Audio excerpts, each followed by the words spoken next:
बात बड़े साफ होनी चाहिए कि बजट अभी प्रस्तुत हुआ है, बजट अभी पारित नहीं हुआ है।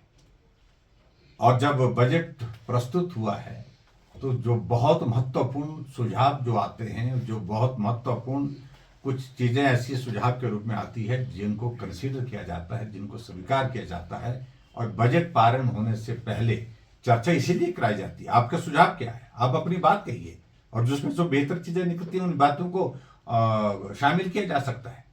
अगर नीति आयोग की बैठक बजट के बाद रखी गई थी तो ये बहुत बड़ी एक अपॉर्चुनिटी थी, एक अवसर था जहां वो अपनी बात कहते, हिमाचल के हित की बात कहते, और निश्चित रूप से उसमें कुछ न कुछ मिलता। सर, सरकार ने हाल ही में देखिए, एक तो लगातार जिस प्रकार से फैसले लिए जा रहे हैं, मैं तो कुछ बातों को लेकर के बहुत हैरान हूं कि अब तो जो टीजीटी के एग्जाम के लिए जो फीस है वो भी डबल कर दी गई है। जो बच्चे बेरोजगार हैं उनसे अब प्रदेश को चलाना चाह रहे हैं, उनकी जेब पे हाथ डाल करके प्रदेश चलाना चाह रहे हैं। जो गरीब लोगों के लिए हमने हिमाचल प्रदेश में कुछ फैसले लिए थे, आज अखबार में खबर लगी है कि हॉस्पिटल में इलाज बंद कर दिया, हिमकेयर के कार्ड बंद कर दिए गए। एक मानव के जीवन के साथ इस प्रकार का व्यवहार करना ये कतई भी उचित नहीं है।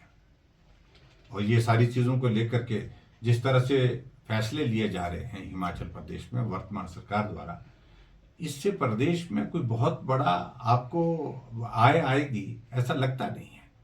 अगर निर्णय करने हैं तो कुछ बड़े और चीजों को लेकर के सोचे जाए, विचार करना चाहिए जहां से रेवेन्यू आ सकता है प्रदेश के लिए। लेकिन ऐसे गरीब वर्गों के ऊपर आप बोझ डालेंगे, उससे नुकसान होगा, निश्चित रूप से नुकसान होगा।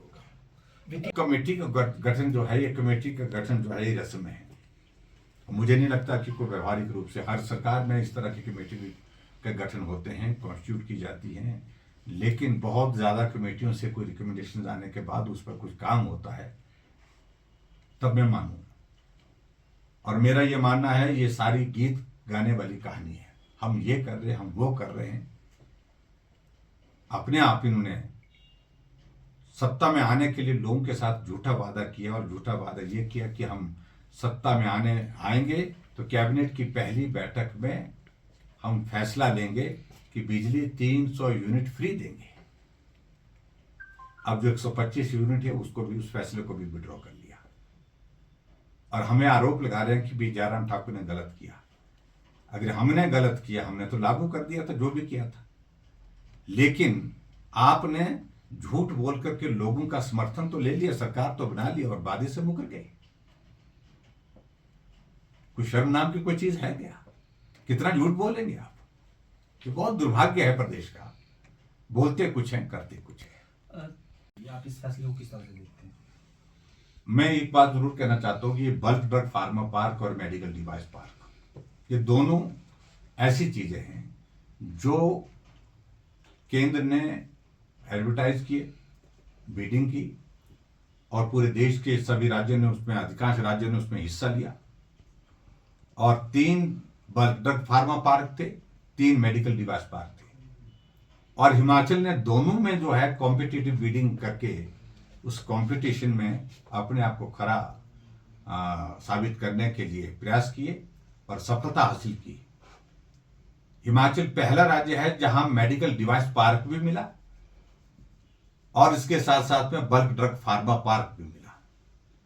अब जिस प्रकार से 30 करोड़ रुपए जो दिए गए थे उनको वापस करके हम अपनी कंडीशन लगाएंगे, तो मैं इस बात को बड़ा साफ कहना चाहता हूं, मुझे मालूम नहीं इनके सलाहकार कौन है, कि जो बिडिंग हुई है, बिडिंग में जो प्री क्वालिफिकेशन के लिए जो कंडीशंस हैं उनको स्टेट गवर्नमेंट कैसे चेंज कर सकती है? तब तो बाकी स्टेट में जिन 2 स्टेट में भी ये बल्क ड्रग फार्मा पार्क और मेडिकल डिवाइस पार्क मिले हैं, वो भी इस बात के लिए कहेंगे कि हम अपनी कंडीशंस पर करेंगे। ये नहीं हो सब होता है।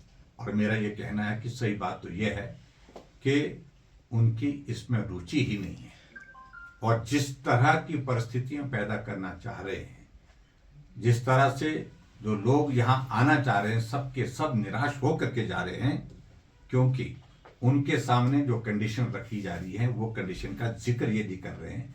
वो कंडीशन इस तरह की कंडीशन रख रहे हैं जिसमें पहले कुछ करो, उसके बाद आपकी बात सुनी जाएगी, उसके मुताबिक आपके जो है आपके केस को देखेंगे, आपके बारे में इस बारे आपको देना है कि नहीं देना बात करेंगे। ये बहुत ही दुर्भाग्यपूर्ण है। छोटे से 18 महीने की सरकार कांग्रेस पार्टी की भ्रष्टाचार में, आकंठ भ्रष्टाचार में डूब चुकी है, और इसलिए ये जो सारी चीजें जो की जा रही हैं ये प्रदेश के हित में नहीं। कोई चीज हासिल तो कर नहीं सके, अपने आप कर नहीं पाए, लेकिन जो हासिल किया हुआ है उसको भी अपने हाथ से खो रहे हैं। ये प्रदेश का बहुत बड़ा दुर्भाग्य है, जहां हजारों की संख्या में बेरोजगार नौजवानों को रोजगार मिलेगा, जहां हजारों करोड़ रुपए का निवेश होना है वो हम खोते जा रहे हैं, हम खोए जा रहे हैं। ये बहुत दुर्भाग्यपूर्ण है। जी सर। अब मैं समझता हूँ ये बहुत बड़ा दुर्भाग्य है प्रदेश का कि चुनी हुई सरकार के मुख्यमंत्री प्रदेश का हित रखने के लिए नीति आयोग की बैठक में नहीं गए। शिमला से चले गए, दिल्ली पहुंचे, लेकिन इंडिया गठबंधन के सब नेताओं ने शायद ये तय किया कि नहीं जाना है, और जिससे हमारे मुख्यमंत्री सुखविंदर सिंह सुक्खू भी उस बैठक में नहीं जा सके। राजनीति एक अलग से मंच का विषय है, बहुत सारे अवसर मिलते हैं वहां पर राजनीति करिए, लेकिन जब विकास की बात आती है, प्रदेश के हित की बात आती है, तो राजनीति को आगे नहीं लाना चाहिए, राजनीति को किनारे रखना चाहिए। प्रदेश का बहुत बड़ा अहित हुआ है, नुकसान हुआ है, और विशेष तौर से जब मुख्यमंत्री कह रहे हैं कि हमारे हिमाचल प्रदेश के लिए और ज्यादा मिलना चाहिए, तो यही वो उचित स्थान था जहां वो अपनी बात रख सकते थे, जहां प्रधानमंत्री जी भी उपस्थित हैं, उनकी अध्यक्षता में बैठक हो रही है, जहां वित्त मंत्री भी वहां पर उस बैठक में उपस्थित है, अपनी बात कह सकते थे, प्रभावी ढंग से कह सकते थे। लेकिन बैठक का बहिष्कार करना ये कोई रास्ता नहीं, कोई तरीका नहीं है। और हिमाचल जैसे छोटे से प्रदेश के लिए ये बहुत आवश्यक है कि केंद्र के साथ अच्छे संबंध बना करके केंद्र से जो मदद जिस रूप में मिलती है, जितनी मिलती है, उसको हासिल करने का प्रयत्न करना चाहिए, ताकि प्रदेश में काम कर सके, विकास कर सके। पिछले 18-19 महीने से पूरे प्रदेश का काम, विकास सारा ठप पड़ा हुआ है। लोन लिए जा रहे हैं, जितना 5 साल में हमने लोन लिया उससे ज्यादा लोन इन्होंने 18 महीने में ले लिया। लेकिन 18 महीने में इतना लोन लेने के बावजूद जा कहां रहा है? काम तो हो नहीं रहा है। सड़कों का काम बंद, दूसरी बरसात आ गई, पिछली बरसात की सड़कें जो बंद हुई तो वो अभी तक खुली नहीं। पुल जो पिछली बरसात के टूटे हुए थे, बहुत भाषण सुने हमने मंत्री महोदय के और मुख्यमंत्री के, हमने ये कर दिया, हमने ये पैकेज कर दिया। जाइए, मंडी में ही 12 पुल टूटे हुए, उसमें से एक पैदल पुल तक भी बन नहीं पाया, मोटरेबल पुल की बात छोड़िए। तो ऐसे में बहुत आवश्यक था मुख्यमंत्री को बैठक में जाना चाहिए थे, नीति आयोग की बैठक में, और वहां अपना पक्ष रखते, प्रभावी ढंग से रखते, और शायद हिमाचल प्रदेश के लिए जो है वो कुछ ना कुछ हासिल हो जाता। और जिस तरह से लगातार ये आरोप लगा करके कुछ नहीं दिया, कुछ नहीं मिला, और उनको इस बात को भी समझना चाहिए कि हिमाचल प्रदेश के लिए पिछली बरसात में जो राहत मिली है, केंद्र से पैसा मिला है, क्या आपने वो ईमानदारी से लोगों के बीच में पात्र व्यक्ति तक पहुंचाया है?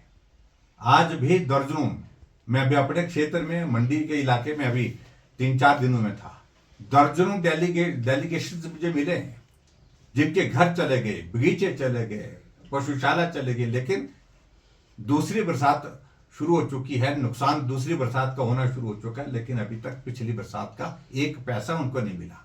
तो मिला किसको? प्रश्न तो ये है, जो केंद्र से पैसा दिया गया है वो पैसा गया कहां?